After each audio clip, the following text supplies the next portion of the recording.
আমাদের যে নাটকের দুরবস্থা, এত বাজে বাজে জঘন্য নাম এবং এত নিচে পড়ে যাচ্ছে, বলতে গেলে ঘৃণা লাগে। খায়রুলের অভিনয় আমি দেখেছি, কারণ আমি নিজেও চিন্তা করতে পারিনি, মানে খায়রুলকে যখন ব্যক্তিগতভাবে দেখি আর যখন আমি চলচ্চিত্রটি দেখি, তখন এই লোকটি জীবনানন্দের মতন এত গুরুগম্ভীর, এত কষ্টদায়ক, একটা বিষণ্ণ, চাকরি বাকরি নাই, বাংলার রূপসী কবি, এই কীভাবে খায়রুল টেনে নিয়ে যাবে একটা।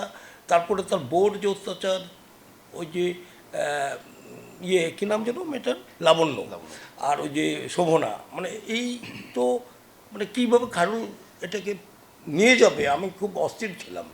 আর বাংলাদেশের চলচ্চিত্রের উপরে আমার ওই রকম কোনো আস্থা এখনও গড়ে ওঠেনি। একেবারে সরি জয়রায়ন বা আলমগীর কবি আমাকে যেভাবে আন্দোলিত করেছে, পরেরগুলো এখনও আমি সিনেমা হলে ওই স্বস্তিটা পাই না।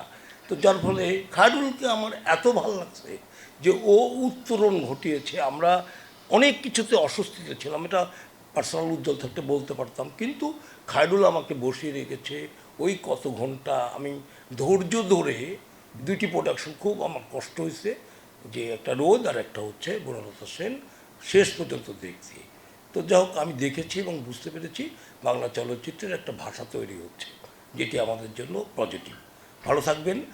আর এইটি সাধনকে বলবো, সাধন যেটা বলেছে, আমাদের যে নাটকের দুরবস্থা, এত বাজে বাজে জঘন্য নাম এবং এত নিচে পড়ে যাচ্ছে, বলতে গেলে ঘৃণা লাগে। কালার এক্সপার্ট ডার্ক স্যাপ এবং মাইল্ড অন হ্যান্ডস টেকনোলজি সমৃদ্ধ অরিক্স অ্যাডভান্স ডিটারজেন্ট পাউডার, আপনার লন্ড্রি এক্সপার্ট। এতটাই বাজে, তো তার মধ্যে থেকে হঠাৎ ভালো কিছু করতে পারলে, আর খালেদ ভাইদের মতন শিল্পপতিরা যদি রিয়েলি কিছু করতে চান, আমি তো আসি। আমি আপনাকে বলছিলাম কিছুক্ষণ আগে, খায়রুলকে আমি মফস্বলের গল্পই বানিয়েছি, এবং মফস্বলের গল্প আমি সিনেমা হলে নিয়ে যেতে চাই, এবং আমার একটা ভালো সিনেমা আমি নিতে চাই, বাই ডিয়ার ফুটবল। অনেক দিন ধরে গবেষণা করছিলাম, যেটি আমি বিশ্বকাপের আগে যদি করে দিতে পারতাম, মোশাররফ বিট্রে করার জন্য কিছুটা এলোমেলো হয়ে যায়। যাই হোক, সব মিলিয়ে আমি চাইব আমাদের এই যাত্রা, হীরার পদ্ম, আমার খারাপ লাগুক নামটা, কিন্তু এর যে পজিটিভ দিক, ভালো গল্প, এটি চলতে থাকুক। আর পরে আমাকে সাধনাকে বলে দেবে হীরার পদ্মটা কী আসলে। আমি এখনও মাথায় নিয়ে ঘুরতেছি হীরার পদ্ম কেন, মানে পদ্মর সঙ্গে ইরা কেন। তো এইটা আমি এখনও পর্যন্ত নিজে ক্লিয়ার হইতে পারিনি।